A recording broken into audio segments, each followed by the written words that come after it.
Hello students, আমরা আমাদের আরেকটি চ্যাপ্টার নিয়ে চলে এসেছি, যে চ্যাপ্টারটার নাম cell the unit of life. তো সেল দ্য ইউনিট অফ লাইফের এটা প্রথম লেকচার। তো এর আগে আমরা 3টা লেকচার শেষ করেছি, বায়োলজিক্যাল ক্লাসিফিকেশান, প্ল্যান্ট কিংডম আর cell cycle and cell division. আশা করি তোমরা ওগুলো সব দেখেছো। এরপরে চলো শুরু করা যাক cell the unit of life. তো cell the unit of life শুরু করার আগে আমি যেটা তোমাদেরকে বলছি যে এখানে বিভিন্ন ধরনের বিজ্ঞানীদের নাম দেওয়া থাকে। তো কিছু কিছু জিনিস কিন্তু ইম্পর্ট্যান্ট হয় বিজ্ঞানীদের মধ্যে।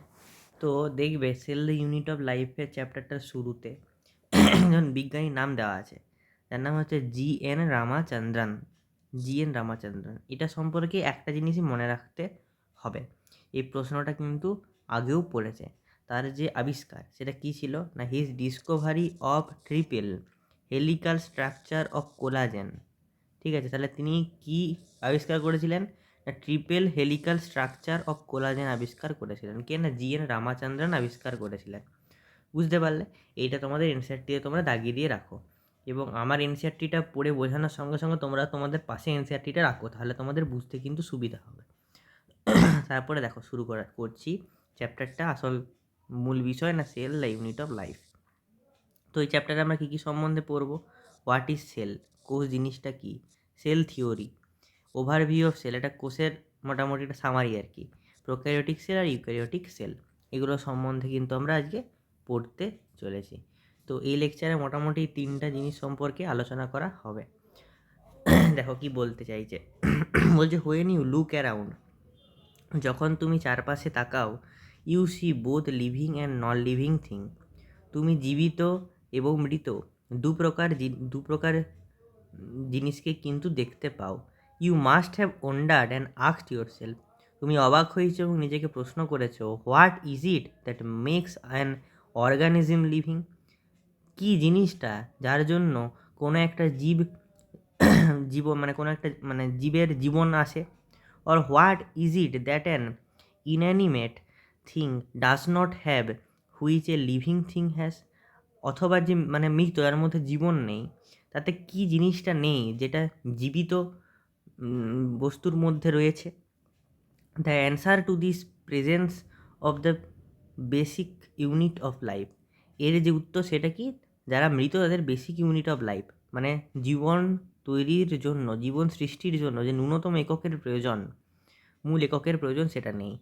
The cell in all organisms, তো অল লিভিং অর্গানিজমস নাকি না, সমস্ত যে জীবিত বস্তু রয়েছে, জীবিত প্রাণী রয়েছে, তাদের মধ্যে মানে জীব রয়েছে, তাদের মধ্যে কি রয়েছে না, জীবন সৃষ্টির যে ন্যূনতম একক বা প্রাথমিক একক বলতে পারো না, কোষ, তার জন্য কিন্তু এদের জীবন রয়েছে।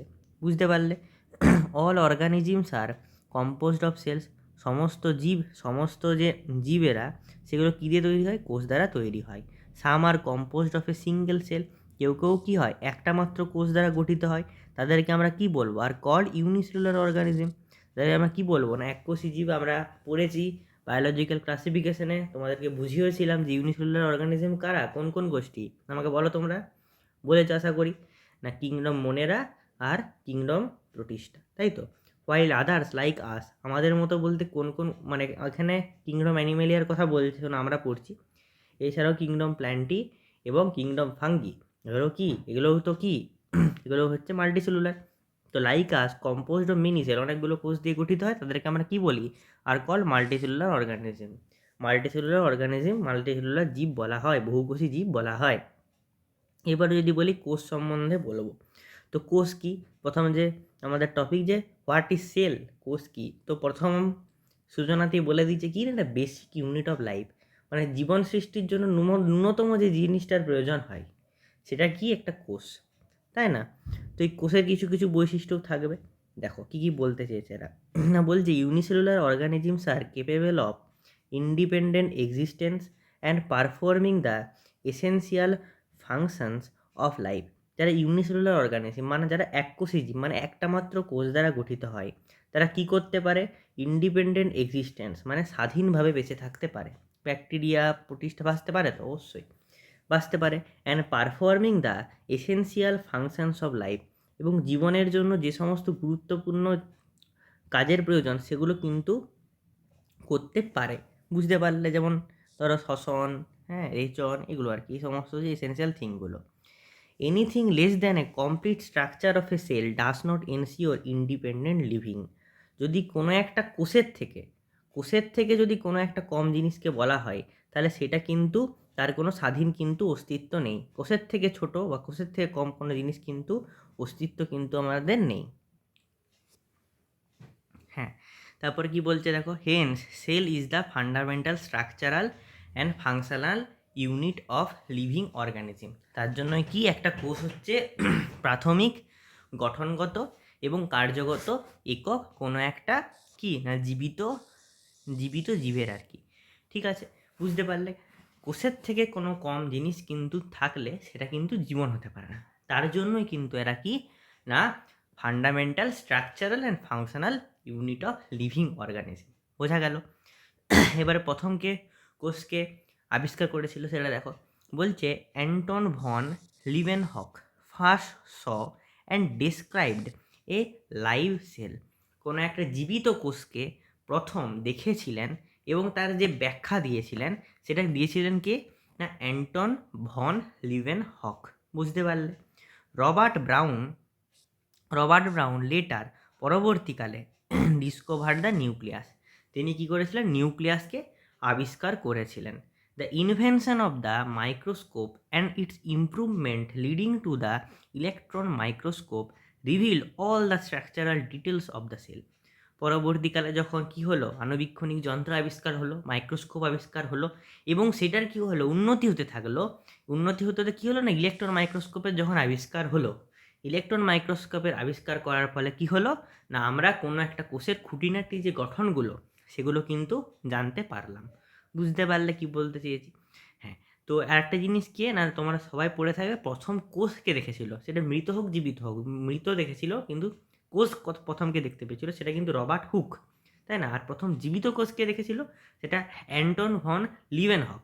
আর প্রথম নিউক্লিয়াসকে আবিষ্কার করেছিল না হচ্ছে কে না রবার্ট ব্রাউন। বুঝতে পারলে? এগুলো কিন্তু মনে রাখতে হবে এই বিজ্ঞানীর নামগুলো। এবার আছে সেল থিওরি। তো এই সেল সম্বন্ধে অনেক কথা বলেছে। তো একটা থিওরি রয়েছে সেলের, সেটা সম্বন্ধে পড়া যাক।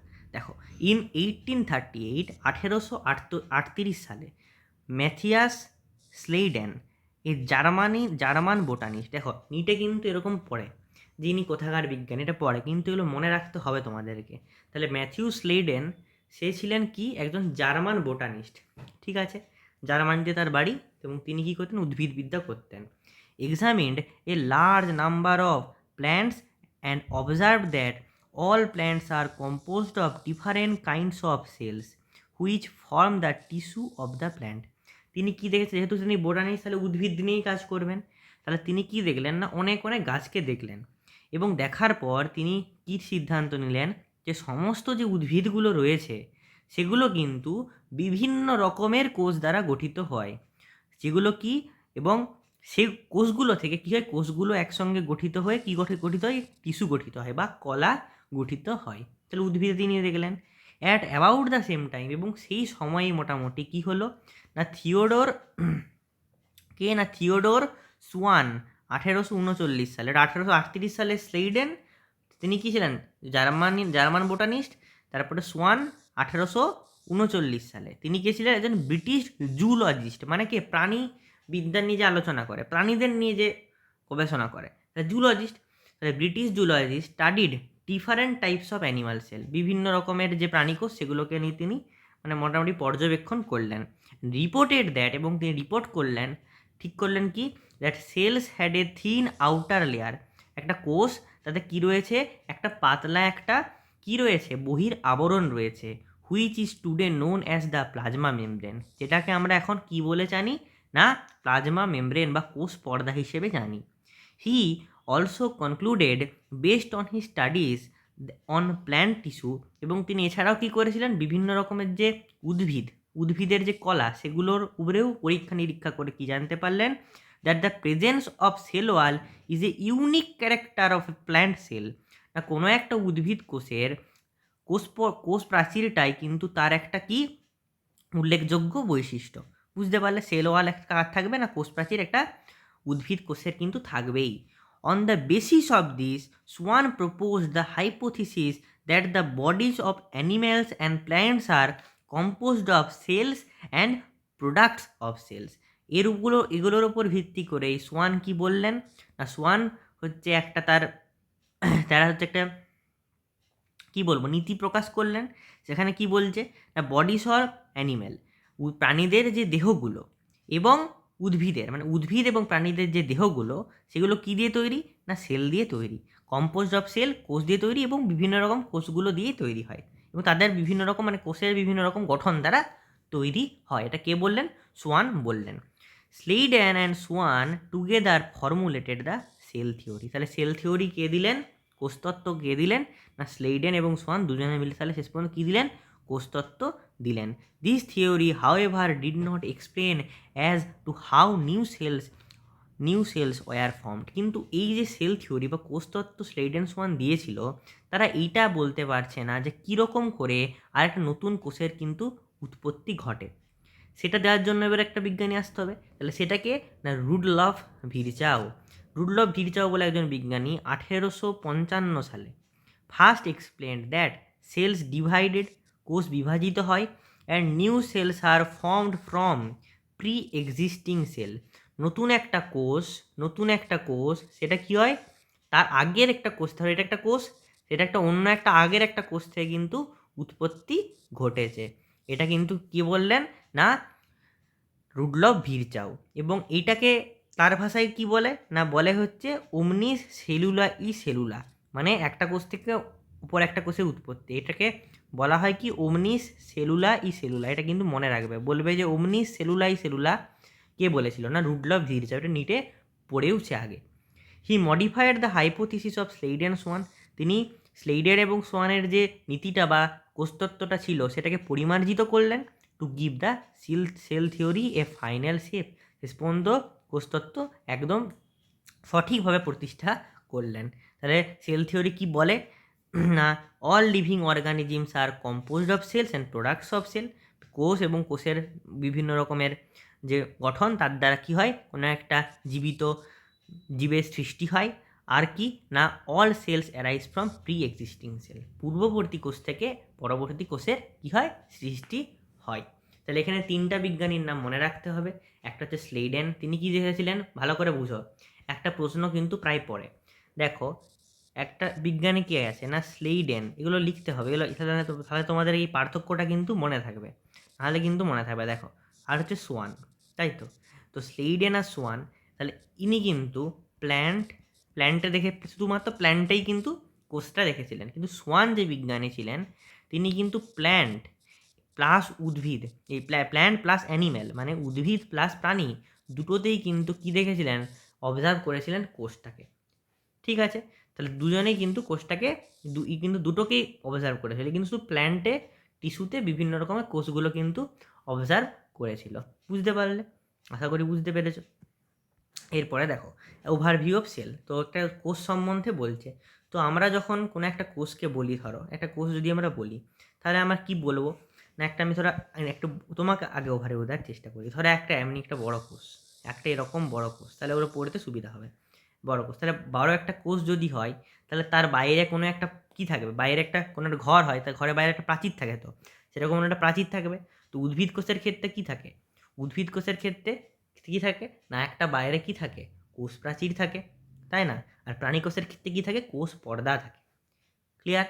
তো যেমন কোষ হবে, যদি আমি একটা উদ্ভিদ কোষ ধরি, তো তাহলে কি, যদি একটা উদ্ভিদ কোষ ধরি তাহলে এর বাইরে কি থাকবে, একটা কোষ প্রাচীর, এরকম করে একদম কোষ প্রাচীর থাকবে, তাই না? বাইরে একটা কোষ প্রাচীর থাকবে এবং ভেতরে কোষ পর্দা থাকবে, এরকম। ঠিক আছে, বাইরে কোষ প্রাচীর, ভেতরে কি থাকবে, একটা কোষ পর্দা থাকবে। বুঝতে পারলে? আর যদি হচ্ছে প্রাণী কোষ হয়, তাহলে শুধুমাত্র কোষ পর্দা থাকবে এবং এর ভিতরে একটা কি থাকবে না, একটা যে সান্দ্র একটা তরলের মতো অবস্থা হবে, সেটাকে আমরা কি বলবো, সেটাকে বলবো আমরা সাইটোপ্লাজম, তাই না? সাইটোপ্লাজম এবং কি দেখো, এই যে কোষ পর্দা আর এটা হচ্ছে কি, কোষ পর্দা, তো কোষ পর্দা, তাই তা এই কোষ পর্দা আর সাইটোপ্লাজম এই দুটো মিলে আমরা কি বলবো, প্রোটোপ্লাজম, তাই তো। প্রোটোপ্লাজম বলবো, তাই না? এবারে এটা একটা জিনিস, ধরো একটা সিস্টেম, এর তো একটা মস্তিষ্ক থাকতে হবে, সবকে কন্ট্রোল করার জন্য তো মস্তিষ্ক থাকতে হবে, তাই না? আমাদের যেমন মস্তিষ্ক আমাদের বিভিন্ন কার্যকলাপকে ক্রিয়াকলাপকে নিয়ন্ত্রণ করে, সেরকম কি করবে, এটারও তো একটা কিছু একটা মস্তিষ্ক থাকতে হবে। তার জন্য যদি সেন্টার বলতে পারো, সেখানে একটা ঘন একদম এরকম ঘন একটা একটা থাকে, এরকম না আঁকে, এরকম একটা ধরো একটা এরকম প্রাচীর থাকে, এরকম এরকম প্রাচীর থাকে এবং একটা ঘন মানে রঞ্জকবৃত এরকম একটা অবস্থান কিন্তু লক্ষ্য করা যায়। পুরো যে এটাকে, এই পুরো যে জিনিসটাকে, এটাকে বলা হচ্ছে নিউক্লিয়াস। তো এই নিউক্লিয়াসে কি করে না, এইটাকে কিন্তু কোষটার বিভিন্ন কাজকে নিয়ন্ত্রণ করে। বুঝতে পারলে? এই নিউক্লিয়াসে যদি থাকলো, কিন্তু নিউক্লিয়াস করবে, একাই করতে পারবে না, এটা হচ্ছে এইখানের রাজা, হচ্ছে এখানকার রাজা, কিন্তু এরও তো সেনাপতি, মন্ত্রী, সেনা মানে বিভিন্ন সেনা তো দরকার। তার জন্য এখানে বিভিন্ন রকমের বিভিন্ন অর্গান কিন্তু লক্ষ্য করা যায়। আরও এছাড়াও নিউক্লিয়াস ছাড়াও বিভিন্ন অর্গান কিন্তু লক্ষ্য করা যায়, ঠিক আছে? যেমন mitochondria, Golgi body, endoplasmic reticulum, ঠিক আছে, সেন্ট্রোজোম, বিভিন্ন রকমের স্ট্রাকচার থাকে। সেই বিভিন্ন রকমের স্ট্রাকচারগুলো সম্বন্ধে পড়বো, এবং এগুলোকে বলা হচ্ছে কি না, এগুলোকে সবগুলো মিলে বলে সেল অর্গানেল। সেল অর্গানেল বলা হয়। ক্লিয়ার? বুঝতে পারলে? তাহলে এটা একটা কোষের ওভারভিউ মোটামুটি, ঠিক আছে? এরকম হচ্ছে ব্যাপারটা হবে। তো এবারে দেখা যাক কী বলছে। দেখো, ওভারভিউ অফ সেল, একটা কোষের ওভারভিউ বলছে, you have either observe cell in an onion peel or human cheek cells under the microscope. তুমি কোনো একটা মাইক্রোস্কোপ, স্কুলে তোমরা যদি কোনো প্র্যাকটিক্যাল করো, তাহলে সেখানে মাইক্রোস্কোপের তলায় তুমি কোনো একটা ধরো কি না হচ্ছে তোমার হচ্ছে পেঁয়াজ, বা তোমার মানে গালের মানে মানুষের যে গাল, তার হচ্ছে কোনো একটা কোষকে অবজার্ভ করবে, কোনটা কোষে সেখানের কোষকে নিয়ে অবজার্ভ করবে। লেট আস রিকালেক্ট দেয়ার স্ট্রাকচার। এবারে তার স্ট্রাকচার সম্বন্ধে বলবো। প্রথমে কাকে বলছে? দ্য অনিয়ন সেল, মানে কি না পেঁয়াজের যে কোষটা, সেটা সম্বন্ধে বলা হচ্ছে। Which is a typical plant sell, যেটা কি একটা হচ্ছে উদ্ভিদ কোষ। Has a distinct cell wall as it's outer boundary and just within it cell membrane. তাহলে কি, এটা যেহেতু উদ্ভিদ কোষ, তার উদ্ভিদ কোষের বাইরে কি থাকবে, কোষ প্রাচীর থাকবে, এবং তার ভিতরে কি থাকবে, কোষ পর্দা থাকবে। তাহলে বাইরে কি আছে, কোষ প্রাচীর আছে, এটা কোষ প্রাচীর আছে। যদি উদ্ভিদ কোষ হয়, বাইরে কি হবে, এটা কোষ প্রাচীর, এবং কোষ প্রাচীরের মধ্যে কি থাকবে না, কোষ পর্দা থাকবে, তাই না? দ্য সেলস অফ হিউম্যান চিক, যদি কী বলে গালের একটা কোষকে বলি, তখন কি দেখবো না, outer membrane as the delimiting structure of the cell, এর যে বাইরের যে কোষ পর্দাটা থাকবে, সেটা কি হবে, একটা কোষটার একটা কি করবে, একটা গঠন দিতে সাহায্য করবে। ইনসাইড ইচ সেল, তাহলে এটা কি গঠন দিতে সাহায্য করবে, সেটা কী হবে, যেহেতু সেল মেমব্রেন হবে, তাই না?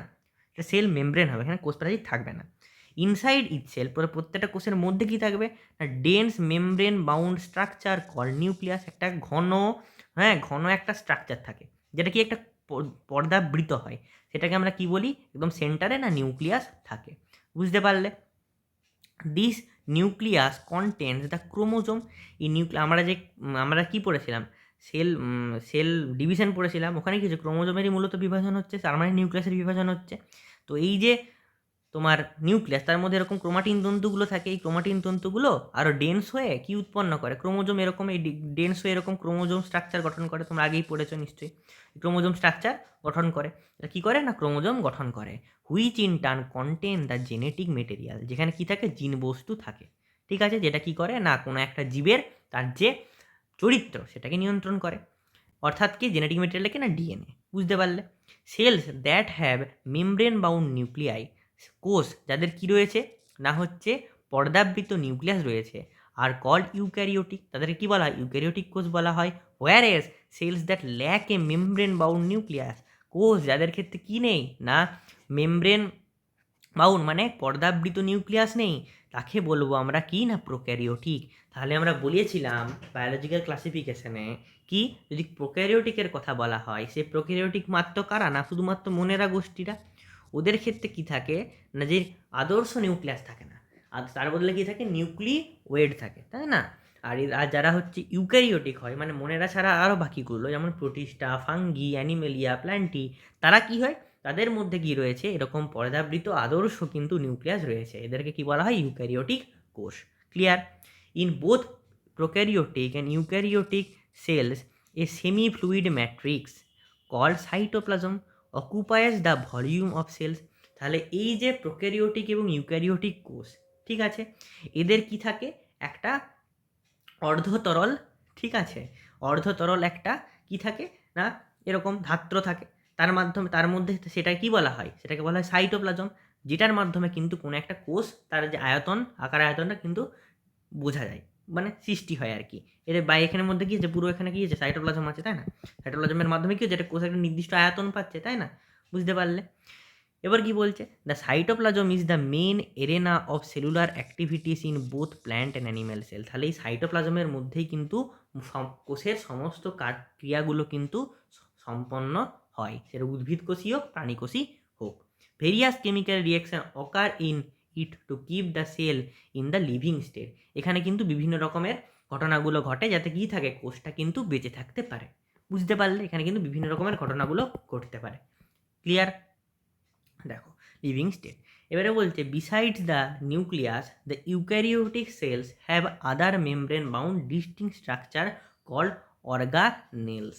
তাহলে দেখো, এই নিউক্লিয়াস রয়েছে, নিউক্লিয়াসের কী থাকা দরকার, তারও সেনাপতি থাকা দরকার, সেনা থাকা দরকার। তো এই নিউক্লিয়াস ছাড়াও ইউক্যারিওটিক যে কোষ, সেই ইউক্যারিওটিক কোষে অন্যান্য কি থাকে না, মেমব্রেন মানে পর্দাবৃত অঙ্গাণু কিন্তু থাকে, সেগুলোকে আমরা কি বলি, অর্গানেলস বলি। লাইক কে না এন্ডোপ্লাজমিক রেটিকুলাম, ইয়ার গোলগি কমপ্লেক্স, লাইসোজোমস, মাইটোকন্ড্রিয়া, মাইক্রোবডিজ, ভ্যাকুওলস, এই সম্বন্ধে আমরা কিন্তু পরে আরও ডিটেল আলোচনা করব। এই ডিটেলে এই সমস্ত স্ট্রাকচারগুলো সম্বন্ধে তোমরা কিছু না জানো, তাহলে এই স্ট্রাকচারগুলো সম্বন্ধে আরও ডিটেলে, খুব ডিটেলে কিন্তু আলোচনা করা হবে। এন্ডোপ্লাজমিক রেটিকুলাম, ঠিক আছে, তারপরে কি Golgi complex, lysosome, mitochondria, microbodies, vacuoles ইত্যাদি। আর যদি প্রোক্যারিওটিক সেল হয় তাহলে lack such membrane bound organelle, তাহলে তাদের মধ্যে কি নেই না, পর্দাবৃত অঙ্গাণু থাকে না। কাদের মধ্যে? প্রোক্যারিওটিক কোষের ক্ষেত্রে, যেমন এদের ক্ষেত্রে এন্ডোপ্লাজমিক রেটিকুলামও থাকবে না, গোলগি বডিও থাকবে না, লাইসোজোমও থাকবে না, মাইটোকন্ড্রিয়াও থাকবে না, মাইক্রোবডিজও থাকবে না, ভ্যাকুওলসও থাকবে না। বোঝা গেল? ঠিক আছে।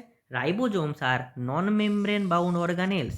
রাইবোজোম কি না, রাইবোজোম হচ্ছে কি না, পর্দাবিহীন একটা অঙ্গাণু, ফাউন্ড ইন অল সেলস। এটা কিন্তু তাহলে যেহেতু এর কি নেই না, বাইরে হচ্ছে কোনো পর্দা নেই, তার জন্য এটা সমস্ত কোষ মানে প্রোক্যারিওটিক ইউক্যারিওটিক সমস্ত কোষের মধ্যেই লক্ষ্য করা যায়। কোথায় না, eukaryotic as well as prokaryotic. বুঝতে পারলে? ইউক্যারিওটিক প্রোক্যারিওটিক সবার মধ্যেই লক্ষ্য করা যায়। উইদিন দ্য সেল এবং কোষের মধ্যে ribosomes are found not only in the cytoplasm. শুধুমাত্র এই সাইটোপ্লাজমের মধ্যেই রাইবোজোম দেখা যাবে সেটা কিন্তু নয়। সাইটোপ্লাজম ছাড়া কোথায় লক্ষ্য করা যাবে না, but also within two organelle. আরও দুটো যে এখানে অর্গানেল সম্বন্ধে পড়লে আরও দুটো অর্গানেলের মধ্যেও কিন্তু লক্ষ্য করা যাবে। সেগুলো কি না, ক্লোরোপ্লাস্ট ইন প্ল্যান্ট। উদ্ভিদের ক্ষেত্রে কি থাকে, ক্লোরোপ্লাস্ট থাকে, তার জন্য গাছটা সবুজ হয়, আচ্ছা, তার মধ্যে লক্ষ্য করা যাবে। আর অ্যান্ড মাইটোকন্ড্রিয়া, মাইটোকন্ড্রিয়াতেও লক্ষ্য করা যাবে। আর কোথায় লক্ষ্য করা যাবে, rough endoplasmic reticulum. Rough endoplasmic reticulum বলতে ধরো এই যে এইটা, এই যে নিউক্লিয় পর্দাটা সৃষ্টি হয়েছে, এর বাইরে এরকম হচ্ছে অর্গানেল থাকে, ঠিক আছে। এই যে কারো কারো ক্ষেত্রে এরকম বাইরেটাতে কি থাকে, রাইবোজোম থাকে। এই রাইবোজোম থাকার জন্য সেটা কি হয় না, রাফ হয়। আর কারো ক্ষেত্রে থাকে না, সেগুলো কিন্তু হয় কি হয়, স্মুথ হয়, তাই না? সেগুলোর ক্ষেত্রে কি হয়, স্মুথ হয়। বুঝতে পারলে? স্মুথ হয়, তাহলে কি থাকে না, রাফ এন্ডোপ্লাজমিক অমসৃণ এন্ডোপ্লাজমিক রেটিকুলাম তার বাইরেও কিন্তু থাকে। বুঝতে পারলে? এই তিনটা এতে থাকে।